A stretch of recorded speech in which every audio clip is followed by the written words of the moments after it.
सिर्फ भारत के नहीं, दुनिया के सबसे बड़े विद्वान, बड़े वरिष्ठर डॉक्टर भीमराव अंबेडकर साहब थे। कोलंबिया विश्वविद्यालय के आज के भी पूर्व के इतिहास में जब पन्ना पलटा जाता है कि कोलंबिया विश्वविद्यालय में कौन कौन से छात्र हुए, उनकी उपलब्धि क्या रही और सबसे बड़े विद्वान कौन हुए, तो आज भी कोलंबिया विश्वविद्यालय का सर्वे यह बताता है उस विश्वविद्यालय में बाबा भीमराव अम्बेडकर से बड़ा अब तक कोई विद्वान छात्र नहीं हुआ। आज आवश्यकता है, आजादी के बाद से लेकर अब तक भारत चल रहा है भारत के संविधान से।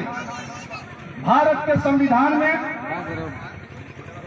कई तरह के आम जनमानस के लिए, चाहे भारत की महिलाएं हो, भारत का गरीब तबका हो, भारत में जो वंचित समाज हो, जो मुख्यधारा में जुड़ने से आज भी पिछड़ गए हैं, जिनके लिए आरक्षण की व्यवस्था की गई है, ऐसे तबकों को मुख्यधारा में शामिल करने के लिए बाबा साहब ने भारत के संविधान में एक एक अनुच्छेद लिखा है।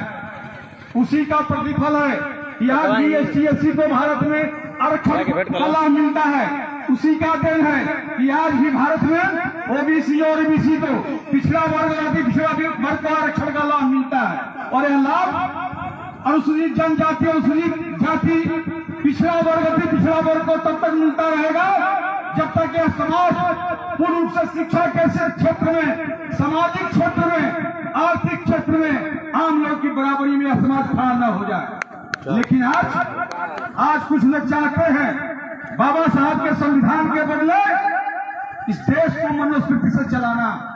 आप पढ़े लिखे नौजवान साथी बैठे हैं, आप तमाम अभिभावक यहाँ बुद्धिजीवी बैठे हैं, बहुत सारे लोग आएंगे, अपनी बात को बताएंगे, अपनी बात को कहकर चले जाएंगे, लक्ष्यदार शब्दों से आपको लुभाएंगे।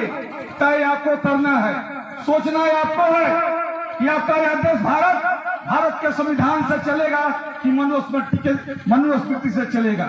आने वाले समय में आपको हम आगाह करके जाना चाहते हैं। देखे होंगे चक्की बाजार में, गांव में मदारी वाले लोग आते हैं, अच्छे अच्छे लचीदार भाषण देके अपने कला के माध्यम से कुछ भीड़ इकट्ठा कर लेंगे और भीड़ इकट्ठा करने के बाद इतना लचीदार भाषण करेंगे कि अपने बातों से आम जनमानस के दिमाग पर छा जाएंगे और आम जनमानस वहां बैठे हुए 10, 20, 50, 100 लोग वही करेंगे जो मदारी वाला बोलता है। मदारी वाला बोलता है इस ताबीज से आपका कल्याण हो जाएगा, ले जाइए। हमारे पढ़े लिखे नौजवान साथी भाग जाते हैं और उसका दिया हुआ ताबीज गले में बाह में बांध लेते हैं। तो मित्रों, आज के परिवेश में आने वाले दिन में यही होने वाला है। लोग बहुत बड़े बड़े मंचों से गुमराह करेंगे। कोई आपके जात का नेता आएगा, कोई आपके समाज का नेता आएगा और बताएगा कि नहीं पिछड़े समाज का अमुक नेता है, पिछड़े के नाम पर उनको वोट दीजिए, देश का प्रधानमंत्री बनाना है।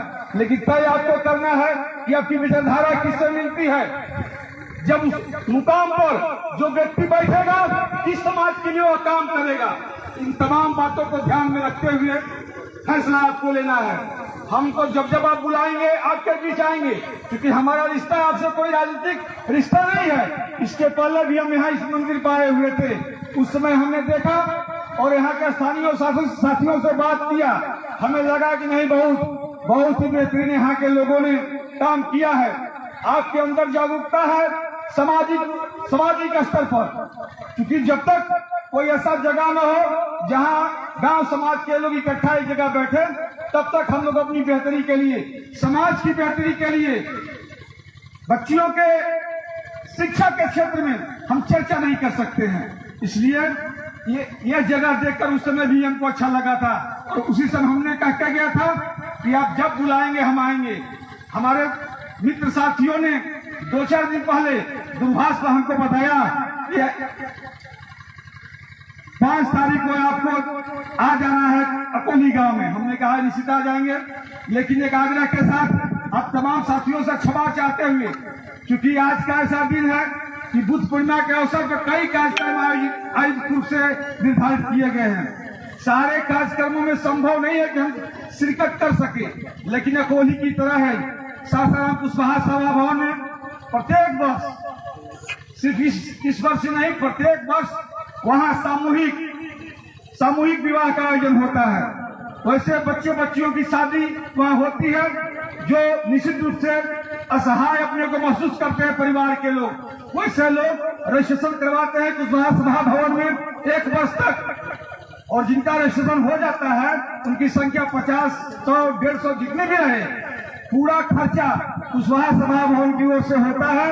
उनके कपड़े लत्ते की व्यवस्था, उनकी खान पान की व्यवस्था, दोनों जोड़ा को घर तक पहुंचाने की व्यवस्था, साधन की व्यवस्था, और उपहार के स्वरूप में जो हम लोग की भारतीय प्रचलन है गहने की, तो 2 थान कुशवाहा सभा भवन की ओर से हर जोड़े को 2-2 थान गहना उपलब्ध कराया जाता है।